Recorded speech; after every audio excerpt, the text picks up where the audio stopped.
Good morning. I haven't even made my bed yet, so I apologize. I got my T-shirt I slept in last night. Anyway, I can't. I guess I can't let this go. I got to talk about this right now. Through this whole project that I've been doing, and not only does it's about relationships, reconnecting with people, why certain people are out of your life anymore. So I came across an ex. I don't know. I think I would call her a girlfriend because at the time she was a friend of a friend who came down here for a wedding, and we hooked up, if you know what I mean. And then we kept talking to each other. She's from Chicago, and we kept talking to each other, long distance for the longest time. And then she came back down again to Chicago, and we hooked up again, and just weird. And so I don't really know. It got odd. I think I started seeing somebody else at the time, and so it was really weird the last time she came down here. But keep in mind, this was, I want to say now 10 years ago, if I'm remembering correctly, and I'm probably not because I'm a man. But this is how women do not let shit go. Okay? Let me just talk to you women. You hold shit, you hold stuff in. It amazes me why you live longer than us, because you hold stuff in from the past and will keep it and remember every detail and still get upset at the person. So I came across my friend Lisa, and Lisa H, we'll call her, just so she knows who she is. And I just did a little Google search and find out there's a bunch of articles about her when you bring her up. Her picture and for her work, and apparently she's doing very well at her work. She's been there for over 9 years now and doing a very good job, which is awesome. I'm proud of her, and came across her work Twitter account, her Pinterest, account. So I just found her on Facebook. I knew we weren't friends. I mean, the last time I think I contacted her, it was on January 23rd. For some reason, I had that down as her birthday, and so I would contact, say happy birthday on that day. She goes, it's not my birthday. And I'm like, oh crap. So I've been meaning to delete it and find out when her real birthday was, but she never told me. So last night, I guess I had, this weekend, I come across her name again, looked her up, say, hey, how you doing? And she was real cordial, coming back to me. But as things go, of course, being a man, I'm sure I've messed up somewhere, along the way. And I mentioned her cat.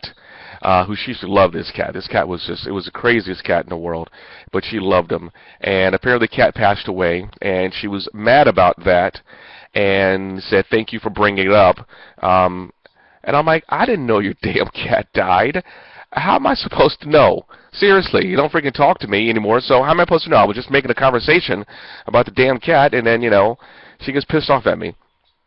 So I explained to her, I'm sorry about that. I'm very apologetic, because I'm trying to bury the hatchet, I guess.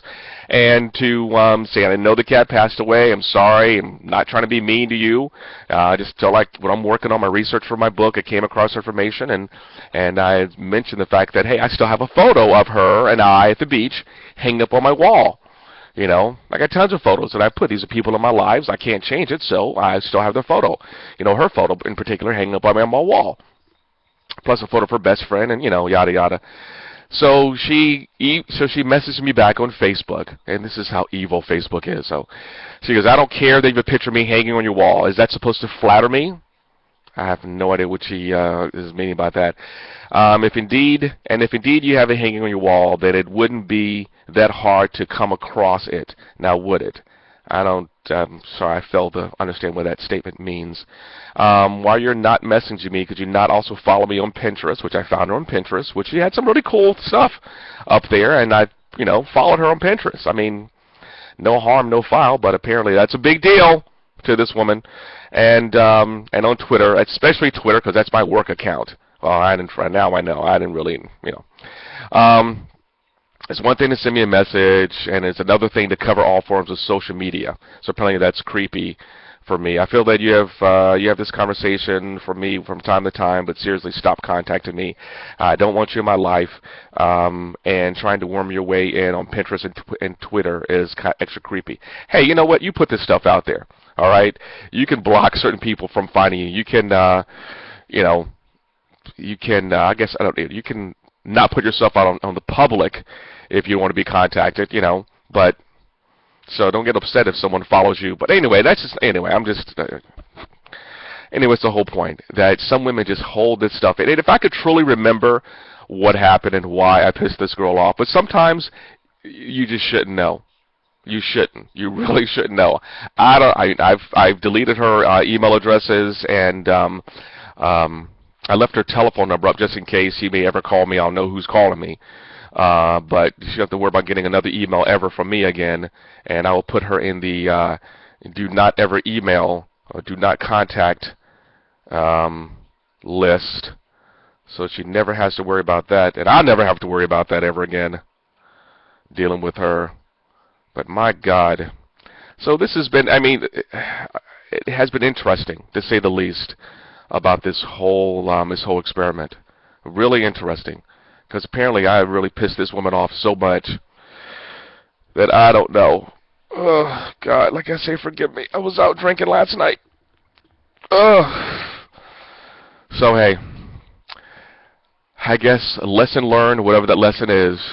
And hopefully, thank God I didn't call her by accident to see what's going on. Would have got an earful, but, you know, what the hell? It's only a phone call. She can't kill me through a phone call, you know.